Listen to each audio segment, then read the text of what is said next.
মুহররম মাসের 10 তারিখকে আশুরা বলা হয়। মুহররম মাসের 10 তারিখ আমাদের করণীয় হলো, প্রথম করণীয় হলো হারাম মাস হিসাবে মুহররম মাসকে সম্মান করা।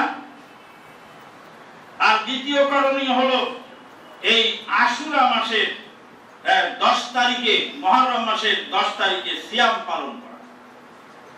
মুহররম মাসের 10 তারিখে সিয়াম পালন করলে এক বছরের গুনাহ, সগীরা গুনাহ এক বছরের ক্ষমা হয়ে যায়। বিগত এক বছরের সগীরা গুনাহ ক্ষমা হয়ে যায়। রমাদান মাস ফরজ হওয়ার আগ পর্যন্ত এই মুহররমের সিয়াম ফরজ ছিল। রমাদান মাস পার হয়ে যাওয়ার পরে, ফরজ হয়ে যাওয়ার পরে এই মুহররমকে নফল হিসাবে গণ্য করা হয়েছে। রাসূলুল্লাহ সাল্লাল্লাহু আলাইহি ওয়াসাল্লামের সাহাবায়ে কেরামগণ এই মুহররম মাসে আশুরার সিয়াম পালন করতেন, বাচ্চাদেরকে আশুরার সিয়াম পালন করার জন্য উদ্বুদ্ধ করতেন। বাচ্চারা যখন ক্ষুধা লেগে কান্না করত তখন তুলা দিয়ে তাদেরকে খেলনা বানিয়ে দিতেন এবং খেলায় লাগাই দিতেন। তারা খেলায় মশগুল থাকতো। এমতো অবস্থায় সূর্য ডুবে যেত, তারা সিয়াম পালন করতেন। এইভাবে বাচ্চাদেরকে সিয়াম পালনে অভ্যস্ত করাতেন। মুহররম মাসের আরেকটি গুরুত্বপূর্ণ বিষয়, সেটা হলো নাজাতে মুসা। মুসা আলাইহিস সালাতু ওয়াস সালামকে আল্লাহ পাক নাজাত দিয়েছিলেন এই দিন। আউযু বিল্লাহি মিনাশ শাইতানির রাজীম। ওয়া ইয ফারাকনা বিকুমুল বাহরা فأنجيناكم وأغرقنا آل فرعون وأنتم تنظرون। আল্লাহ পাক বলেন, এই আল্লাহু আকবার বলা হবে না, এরা আল্লাহু আকবার বলাটা মিশরীয় বেদাত। এরা মিশরের এই ভণ্ড কালিমায়ে বেদাত আবিষ্কার করেছে। আল্লাহ, হ্যাঁ, কেরাতের মাঝে মাঝে আল্লাহ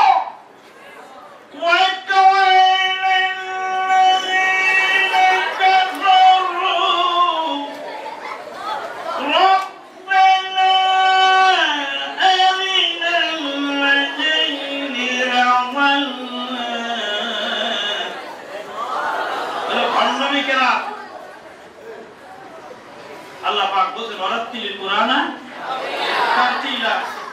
আরে চোখ মুখ লাল করে দম বদ্ধ করে চোখ উল্টে গেল, 3-4 আয়াত একসঙ্গে তেলাওয়াত করলেন, এর মধ্যে ফজিলতটা কি? এত কষ্ট করে তেলাওয়াত করতে বলেছে কে? একমাত্র মিশরীয় কারীরা ছাড়া আরো বিশ্বে যাদেরকে আমরা অনুসরণ করি তাদের কারো কেরাত এরকম নেই। দেখেন মক্কার ইমাম সাহেব কেরাত শুনুন, কি সুন্দর তেলাওয়াত করছেন। তাবারাকাল্লাযী বিয়াদিহিল মুলকু ওয়া হুয়া আলা কুল্লি শাইইন কাদির। এইভাবে সাবলীল ভাষায় কোরআন তেলাওয়াত করতে হবে। আর এই কোরআন তেলাওয়াতের আয়াত শেষ করে আল্লাহু আকবার বলে চিল্লিয়ে ওঠা, আবার কোন কোন জায়গায় টাকা ছিঁড়ে ছিঁড়ে মারছে কারির গায়ে, এগুলি সব ভণ্ডামি কেরাত, এগুলি পরিহার করতে হবে। সম্মানিত উপস্থিতি, বলছিলাম আল্লাহ পাক বলছেন যখন তোমাদের জন্য সাগরকে বিদীর্ণ করে দিলাম, ওয়াই ফারাকনা বিকুমুল বাহরা। আমাদের দেশে লোকেরা বলে থাকেন ফেরাউন ডুবেছিল নীল নদে, আল্লাহ পাক ওয়াই ফারাকনা বিকুমুন নাহরা তা বলেন। আল্লাহ কি বলেছেন? ওয়াই ফারাকনা বিকুমুল বাহর মানে কি? সাগর না নদী? সাগর, সমুদ্র। ওয়াই ফারাকনা বিকুমুল বাহরা তার মানে মুসা আলাইহিস সালাম পার হয়েছিলেন, লোহিত সাগর পাড়ি দিয়েছিলেন। লোহিত সাগরের যে প্রশস্ত অংশ, সেখানে প্রস্থতায় 256 কিলোমিটার। 256 কিলোমিটার হলো প্রস্থ, যেখানে প্রশস্ততা বেশি। আর যেখানে প্রশস্ততা কম সেখানে 33 কিলোমিটার। একদম সামনের দিকে সরু অংশতে দেখা যায় ওখানে 33 কিলোমিটার। এক মিশর থেকে মাদিয়ানে আসতেছিলেন মুসা আলাইহিস সালাতু ওয়াস সালাম যাবেন উত্তর দিকে, কিন্তু রওনা দিলেন পূর্ব দিকে। রাস্তায় দিকভ্রম হয়ে গেল। পূর্ব দিকে রওনা দিয়ে এসে দেখলেন বিশাল লোহিত সাগর। আল্লাহ পাক বললেন, সাগরের উপরে লাঠি দিয়ে বাড়ি দাও। সাগরের উপর লাঠি দিয়ে বাড়ি দেওয়ার সঙ্গে সঙ্গে 12টি রাস্তা হয়ে গেল। 12টা গোত্র ছিল মুসা আলাইহিস সালামের সঙ্গে, 12টি রাস্তা হয়ে গেল। আর পানিগুলি সব দাঁড়ায় গেল। পানি সব দাঁড়িয়ে গেল, থেমে গেল। আর সেই শুকনা জমিন দিয়ে তারা পার হয়ে লোহিত সাগর পাড়ি দিয়ে মাদিয়ানে চলে আসে। ফেরাউন সেখানে যখনই ঢুকলো ওই শুকনা রাস্তায়, মুসা আলাইহিস সালাতু ওয়াস সালাম ডাঙায় উঠে তিনি আবার বাড়ি দেওয়ার চেষ্টা করলেন পানিকে সমান করার জন্য। আল্লাহ পাক বললেন, ওয়াতরুকিল বাহরা রাহওয়া, সাগরকে ওইভাবে নিচল অবস্থায় থাকতে দাও। সাগর যে অচল অবস্থায় পানি দাঁড়িয়ে আছে চুপচাপ, এইভাবেই থাকতে দাও। ইন্নাহুম জুনদুম মুগরাকুন, তারা হলো ডুবন্ত জাতি, তাদেরকে ডুবিয়ে মারা হবে। যখন ফেরাউন মাঝামাঝি পর্যায়ে এসে গেল, আল্লাহ পাক বলছেন ইনা আদরাকাহুল গারাক, তখন আল্লাহ পাক পানিকে অর্ডার দিলেন, এবার পানি সমান হয়ে যাও। ফেরাউনকে তার দলবল সহ একদম সলিল সমাধি করে দাও। ফেরাউন ডুবে গেল। ডুবার আগে ফেরাউন বলছে, আমানতু বিল্লাহি আন্নাহু লা ইলাহা ইল্লাল্লাযী আমানাত বিহি বানু ইসরাঈল ওয়া আনা মিনাল মুসলিমিন। আমি সেই আল্লাহর প্রতি ঈমান আনলাম যে আল্লাহর প্রতি বানি ইসরাইলের লোকেরা ঈমান এনেছে। মানে বিপদের সময় ভেঙে চুরে ভালোভাবে না বললে, তা অনেকে তো এক একজন এক এক ইলাহ মানে, তা আমি কোন ইলাহের উপর ঈমান আনবো? তা আমি বানি ইসরাইলের লোকেরা যে ইলাহের উপর ঈমান এনেছে আমি তার উপর ঈমান আনলাম। আল্লাহ পাক বললেন, আল আনা, এখন, ওয়াকাদ আসাইতা ক্বাবলু ওয়া কুনতা মিনাল মুফসিদিন, তুমি ইতিপূর্বে নাফরমানি করেছো, সমাজে ফিতনা ফাসাদ সৃষ্টি করেছো। যাই হোক, ফেরাউন তার দলবল সহ হাজার হাজার সোলজার সহ ফেরাউন পানিতে ডুবে সলিল সমাধি হয়ে গেল। লোহিত সাগরের পানিতে ডুবে শেষ হয়ে গেল। মুসা আলাইহিস সালাতু ওয়াস সালাম চলে আসলেন এবারে মাদিয়ানে। ফেরাউনের গদি খালি। গদি দখল করলে যদি ইসলাম কায়েম হয়, তাহলে মুসা আলাইহিস সালাতু ওয়াস সালাম আবার ফেরাউনের গদিতে গিয়ে দখল করলেই হয়ে যাবে। কারণ ফেরাউনের দলবলের শক্তিশালী কোন লোকজন আর পৃথিবীতে বেঁচে ছিল। ফেরাউনের গদি খালি, এক খালি গদি দখল করে ইসলাম কায়েম করলেই তো হয়ে যায়। মুসা আলাইহিস সালাতু ওয়াস সালাম আর মিশরে ফেরত গেলেন না। কেন? হিকমত কি? এর হিকমত হলো এই গদি খালি পেলেই হয় না, সাথে থাকা লোকগুলোর আকীদা পরিবর্তন না হলে ইসলাম কায়েম হয় না। মুসা আলাইহিস সালাতু ওয়াস সালামের সঙ্গে যেসব লোক ছিল, সেই লোকগুলি তখন বাসুর পূজা ছাড়তে পারেনি। এই বাসুর পূজা কম দিয়ে ইসলাম কায়েম হয়। সম্মানিত উপস্থিতি, মুসা আলাইহিস সালাতু ওয়াস সালাম এই 10ই মুহররমে আল্লাহর শুকরিয়া দান, তাই একটি সিয়াম পালন করলেন। রাসূলুল্লাহ সাল্লাল্লাহু আলাইহি ওয়াসাল্লাম মদিনায় গিয়ে ইহুদিদেরকে দেখলেন তারা 10ই মুহররমে সিয়াম পালন করেন। তাদেরকে জিজ্ঞেস করলেন, তোমরা এই সিয়াম পালন করো কারণ কি? তারা বললেন, আমাদের এই সিয়াম পালনের কারণ হলো আজকে হাযা ইয়াউমুন আযীম, এই দিনটা হলো মহান দিন, এটা মহান বিজয় দিবস। আজকের এই দিনে আমাদের নবী মুসা আলাইহিস সালাতু ওয়াস সালামকে আল্লাহ পাক ফেরাউনের হাত থেকে নাজাত দিয়েছিলেন, তাই শুকরিয়া দান তিনি সিয়াম পালন করেছেন। ইহুদিরা আল্লাহ শুকরিয়া আদায় করে কি দিয়ে? সিয়াম দিয়ে। ইহুদিরা আল্লাহ শুকরিয়া আদায় করে কি দিয়ে? সিয়াম পালন করে। আর আমাদের দেশের 1.5 টাকার চেয়ারম্যান, 12 আনার মেম্বার, এই 12 আনার মেম্বার আর 1.5 টাকার চেয়ারম্যান ভোটে জয়যুক্ত হওয়ার পরে ঢোল তবলা বাঁশি কাশি তারপরে ব্যান্ড পার্টি নিয়ে রাস্তার মধ্যে নর্তন কীর্তন করে সে চেয়ারম্যানই পাস করেছে দেখে শুকরিয়া জানায়। ওই জন্য ডক্টর আল্লামা ইকবাল বলেছেন, ওয়াজাহ মে হুম তো নাসারা তামাদ্দুন মে হুনু এইসে মুসলিমকে তুঝে শর্মাইয়া। তুমি এমন জাতের মুসলমান, তোমাকে দেখে ইহুদির নাসারারা লজ্জা পায়, ভয় পায়। ইহুদি নাসারা লজ্জা পায়। সম্মানিত উপস্থিতি, এই যে মুসা আলাইহিস সালাম নাজাত পেলেন, নাজাত পাওয়ার কারণে আল্লাহ পাক তাকে তিনি সিয়াম পালন করলেন। নবী সাল্লাল্লাহু আলাইহি ওয়াসাল্লাম তিনি বললেন যে আমিও সিয়াম পালন করব, যেহেতু মুসা আলাইহিস সালাম আমার ভাই, আমি সিয়াম পালন করব। রাসূলুল্লাহ সাল্লাল্লাহু আলাইহি ওয়াসাল্লাম সিয়ামের ঘোষণা দিলেন।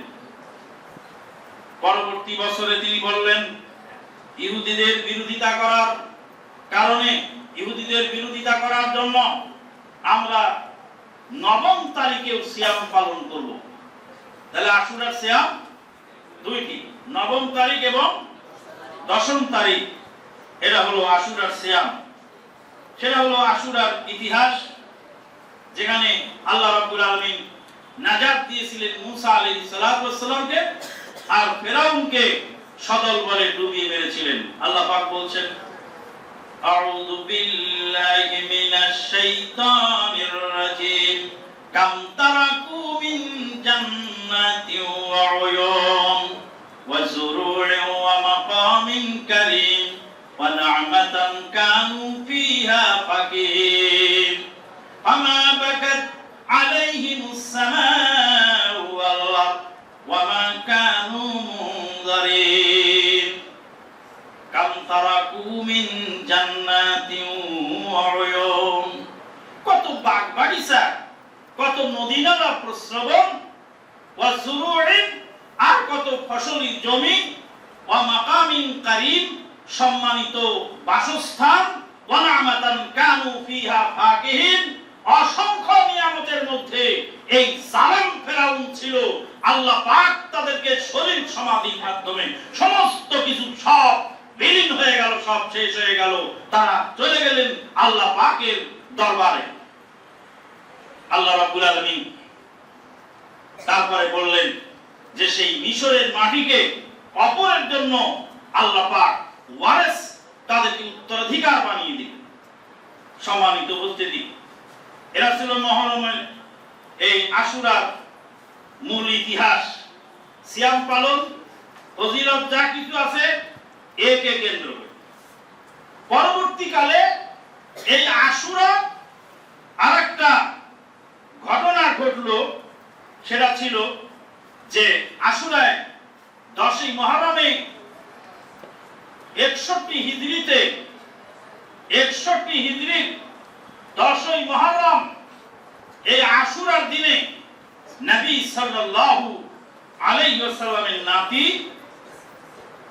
হুসাইন বিন আলী রাদিয়াল্লাহু তাআলা আনহু সপরিবারে নিহত হন কারবালা প্রান্তে। কারবালা প্রান্তে সপরিবারে নিহত হন।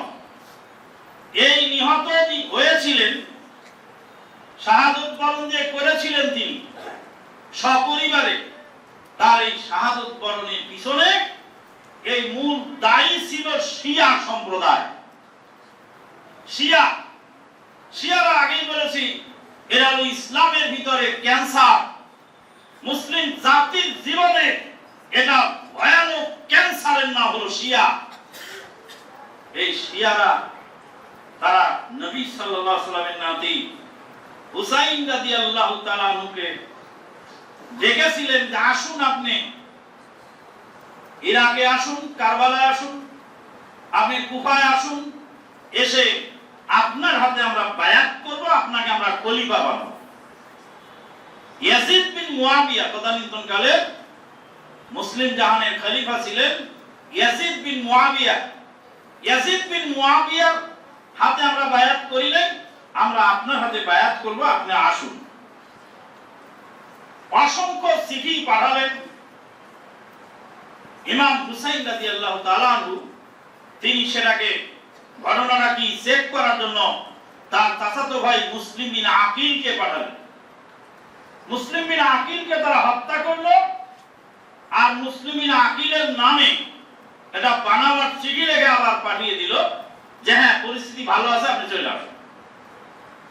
ইমাম হুসাইন রাদিয়াল্লাহু তাআলা আনহু যখন যাচ্ছেন জিলহাজ মাসের শেষের দিকে কুফার উদ্দেশ্যে, তখন আব্দুল্লাহ বিন আব্বাস রাদিয়াল্লাহু তাআলা আনহু, আব্দুল্লাহ বিন ওমর রাদিয়াল্লাহু তাআলা আনহু সহ জলিলুল কদর সাহাবী, অসংখ্য সাহাবী তখনও জীবিত আছেন।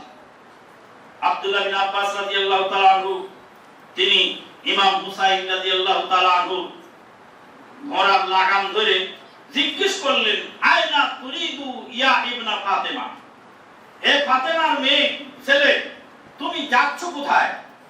তিনি বললেন, ইলাল ইরাকে ওয়াশিয়াতি, আমরা ইরাকে যাচ্ছি, আমরা ইরাকে যাচ্ছি, আমাদের সমস্ত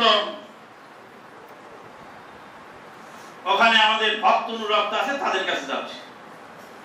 আব্দুল্লাহ বিন আব্বাস রাদিয়াল্লাহু তাআলা আনহু বললেন, ইলা হাউলাইল কওমিল লাযিনা কাতালু আবাকা ওয়া তাআনু আখাকা, ওই সমস্ত বেঈমান কওমের কাছে আপনি যাচ্ছেন যারা আপনার বাবাকে হত্যা করেছে। আলী রাদিয়াল্লাহু তাআলা আনহুকে তারাই হত্যা করেছে। তো আপনার বাবাকে তারা হত্যা করেছে, আপনার ভাইকে তারা আঘাত দিয়েছে, তাদের কাছে আপনি যাবেন না, যাওয়া ঠিক হবে। সাহাবায়ে কেরামগণ বাধা দিলেন।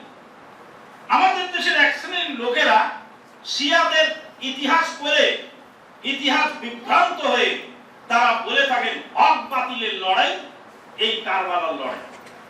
কারবালার লড়াই হক বাতিলের লড়াই ছিল না, এটা ছিল ইজতিহাদি বিষয়, আর শিয়াদের প্ররোচনা এবং ধোঁকা।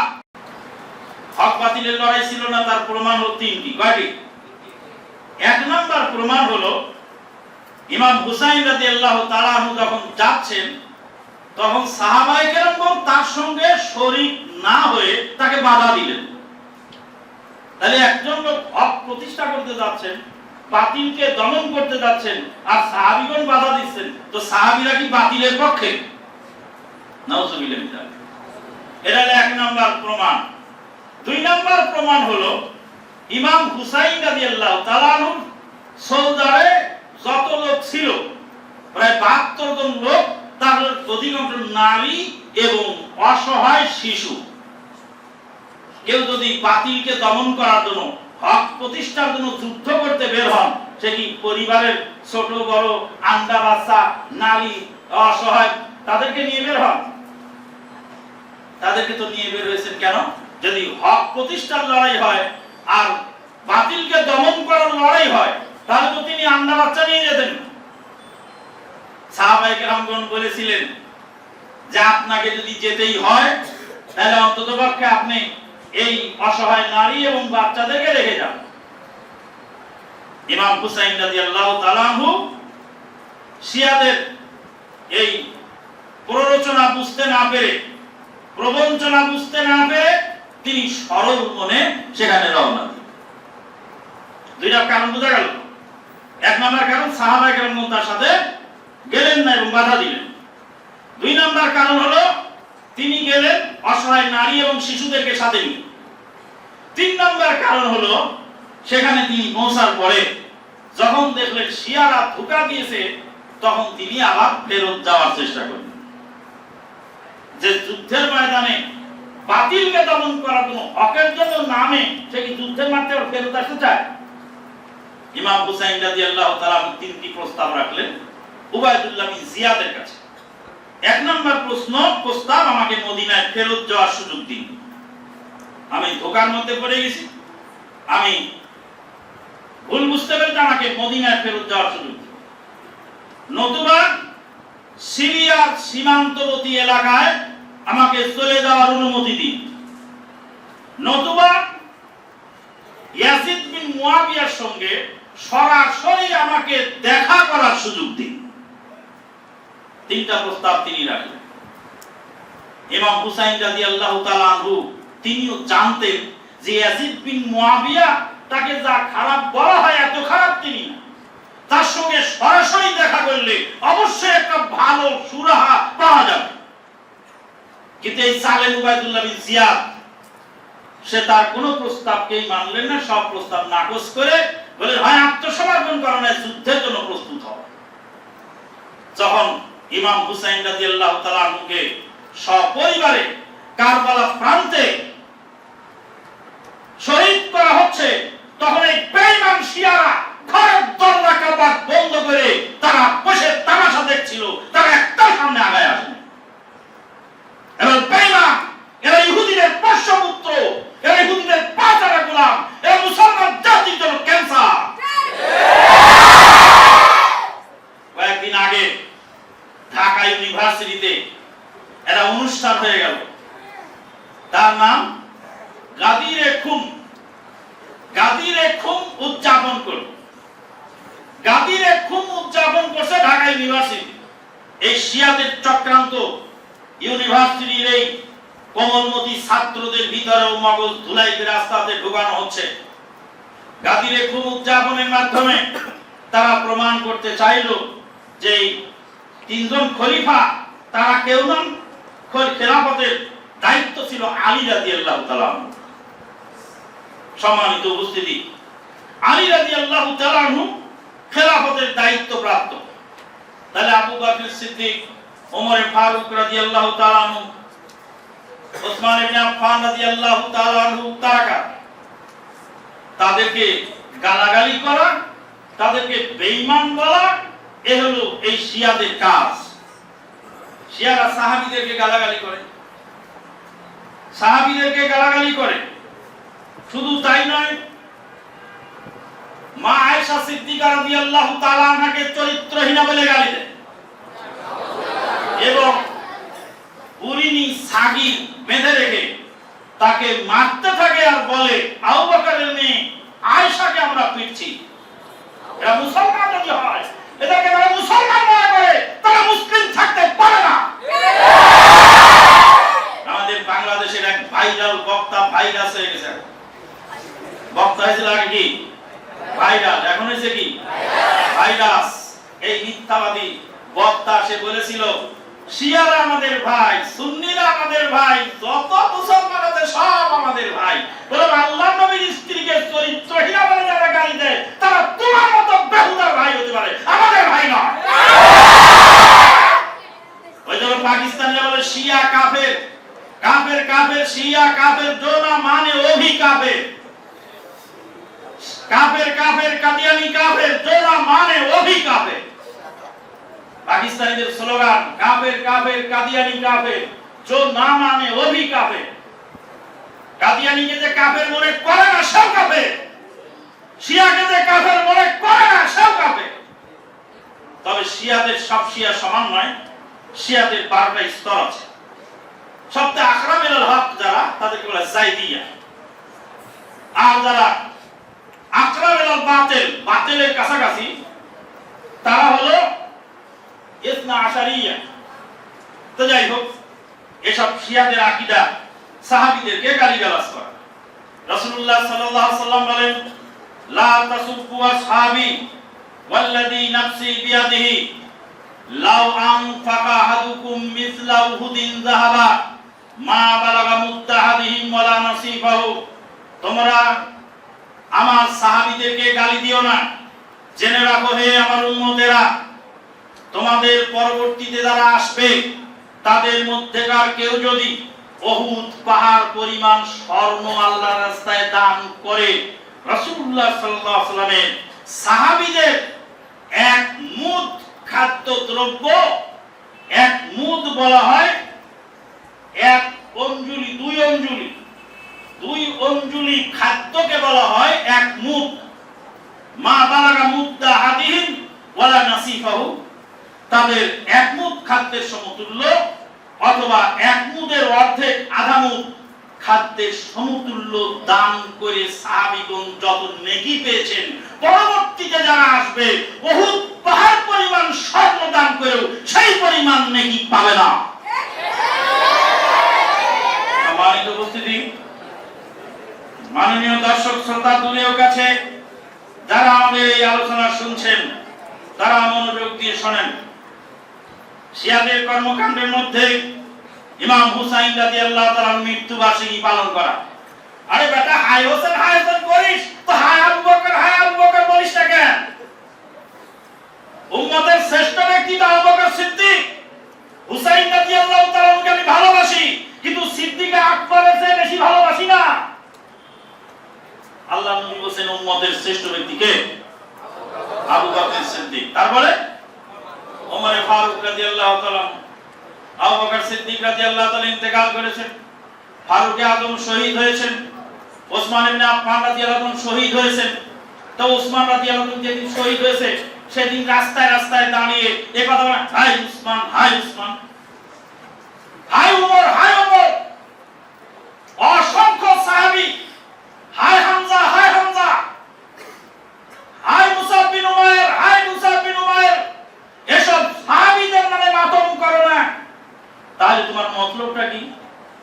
মতলবটা হলো নবীর পরিবারের প্রতি বেশি ভালোবাসা দেখিয়ে মুসলিম জাতিকে বিভ্রান্ত করা।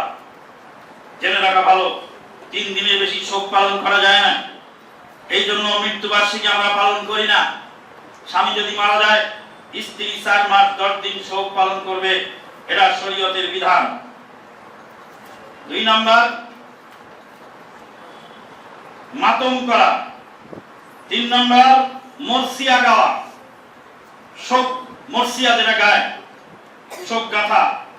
4 নাম্বার হলো তাজিয়া, এদের কবর নিয়ে রাস্তায় রাস্তায় ঘুরে বেড়ায়, ইমামকে লস্কর, হায় হোসেন, হায় হোসেন। আর সব গান আমরা ছোটবেলায় শুনতাম। ওরে যারে জোড়া কবুতর মা ফাতেমা কান্দে কয়, আজ বুঝি কারবালার আগুন লেগেছে মোর কলিজায়।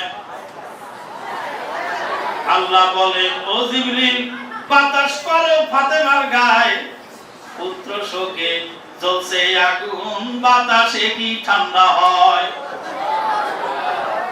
কত বড় শয়তানি এই গানের মধ্যে। উড়ে যারে জোড়া কবুতর মা ফাতেমা কান্দে, আজ বুঝি কারবালার আগুন লেগেছে মোর কলিজায়। ফাতেমা রাদিয়াল্লাহু তাআলা আনহা ইন্তেকাল করলেন 11 হিজরিতে। আর এই ঘটনা ঘটছে কারবালার কত হিজরি? 61 হিজরি। কত বছর পরে? 50 বছর পরে ফাতেমা রাদিয়াল্লাহু তাআলা আনহার ছেলে ইমাম হুসাইন রাদিয়াল্লাহু কারবালার ময়দানে শহীদ হলো। না মা ফাতেমা কাঁদে হয়।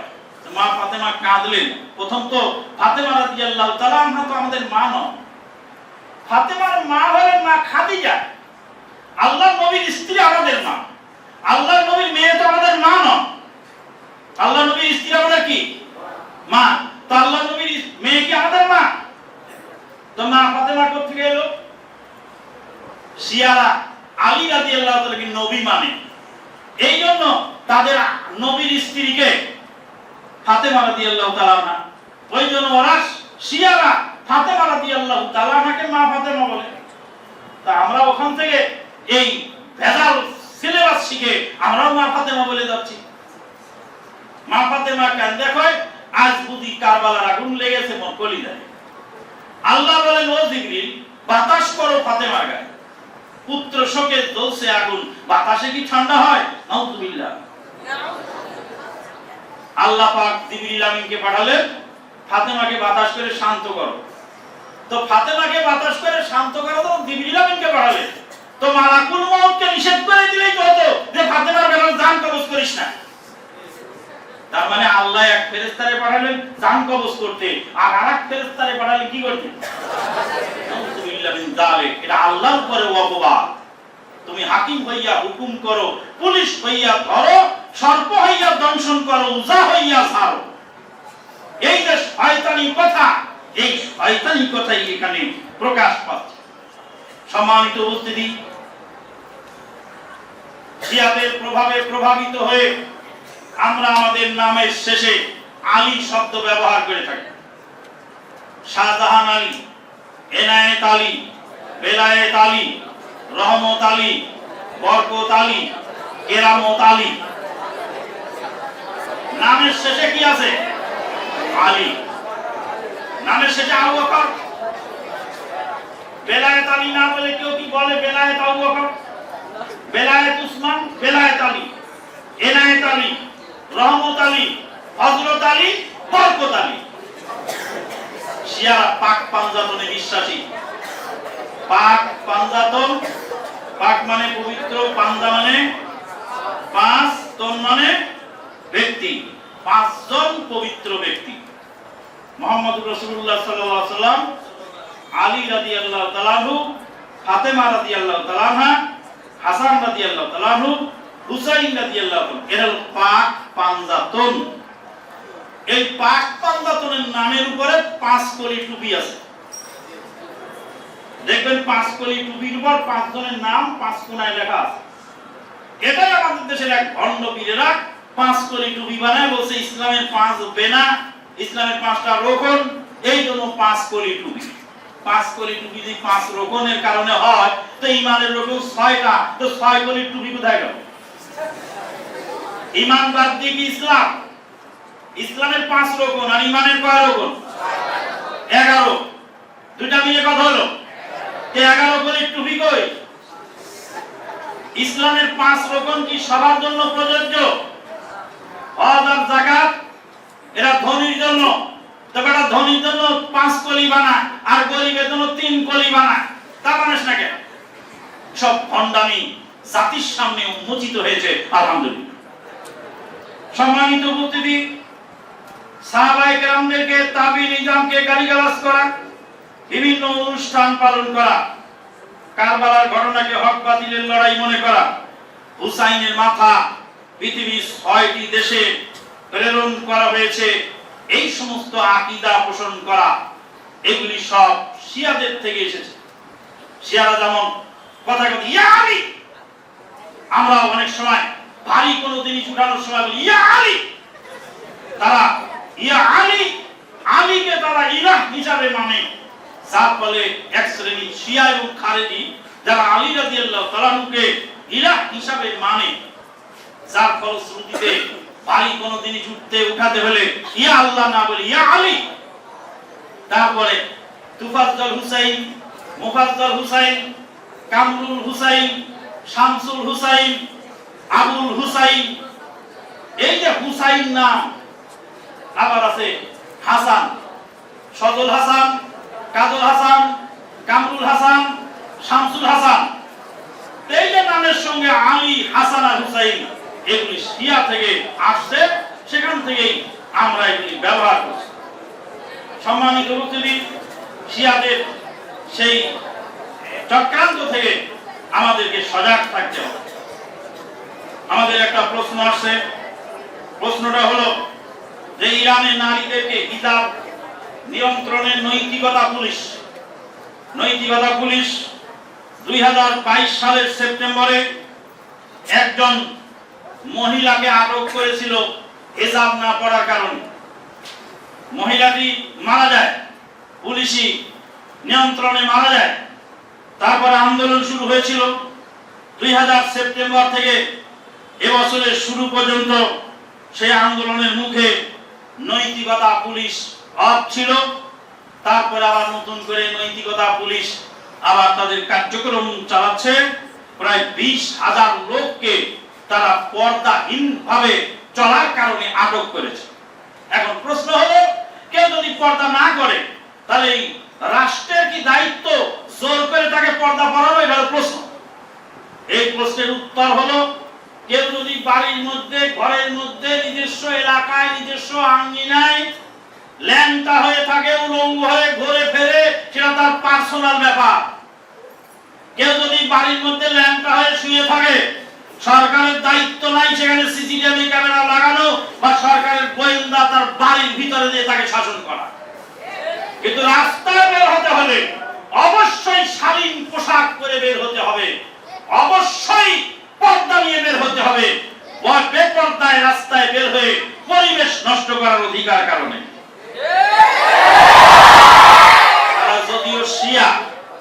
তারা যদিও শিয়া কিন্তু তাদের এই কাজটা ইসলাম সমর্থন করে। কাজে তার যে ভালো বা সমর্থনযোগ্য সেটুকু আমরা সমর্থন করব, সমস্যা নেই ইনশাআল্লাহ। আরেকটা প্রশ্ন আছে, সৌদি আরবের সাথে বাংলাদেশে ঈদ পালন বিস্তারিত বলুন। এ তো অনেক পুরাতন কথা।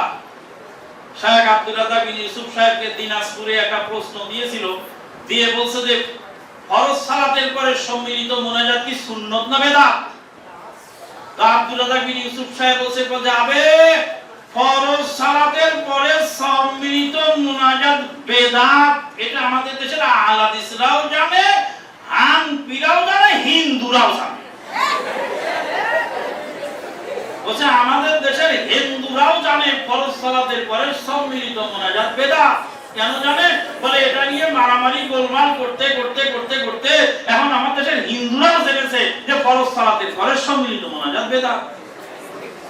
আমি ওই প্রশ্নের উত্তর ওইভাবে বলতে চাই যে সৌদি আরবের সাথে ঈদ পালন, সৌদি আরবের সাথে ঈদ পালন তো অনেক পুরাতন সাবজেক্ট। কামারুজ্জামান বিন আব্দুল বারি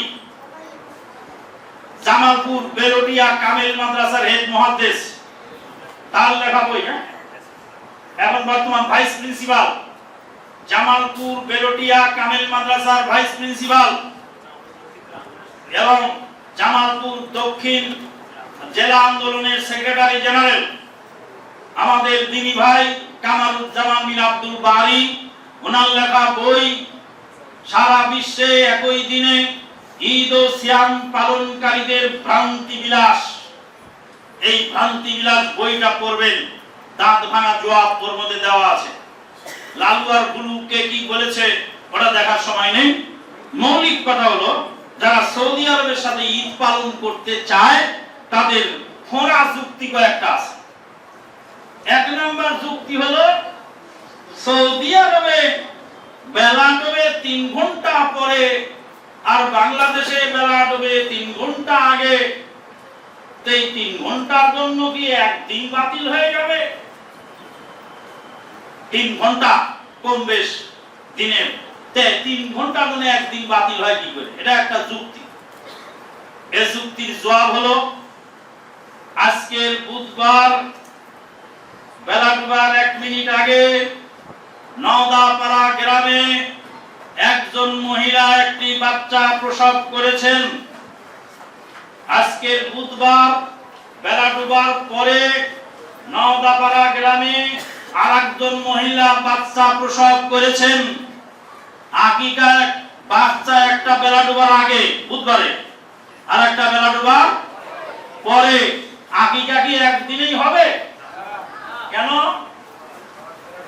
যিনি বেলা ডোবার আগে জন্ম নিয়েছেন তিনি বুধবার পেয়েছেন, দিনটা পেয়ে গেছেন, তার জন্মদিন বুধ, বৃহস্পতি, শুক্র, শনি, রবি, সোম, মঙ্গল, মঙ্গলবারে তার আকিকা হবে।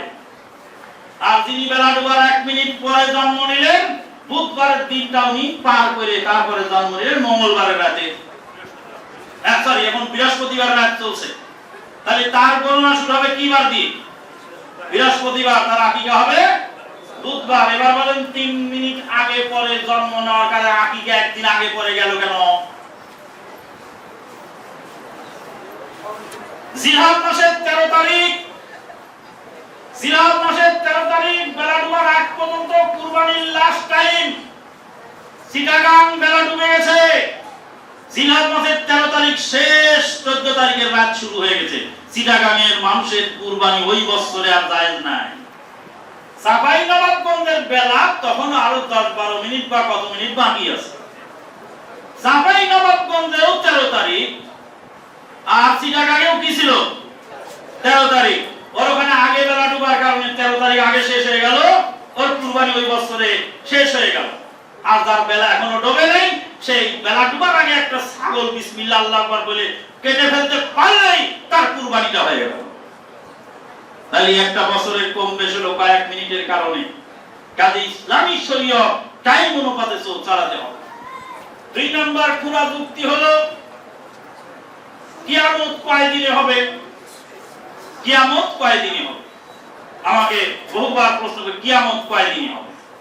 বলে কিয়ামত তো কয় দিনে হবে সেটা তো পরের কথা, তবে সৌদি আরবে কিয়ামত 3 ঘন্টা আগে শুরু হবে। কিয়ামতের সূর্য কোন দিক থেকে উঠবে?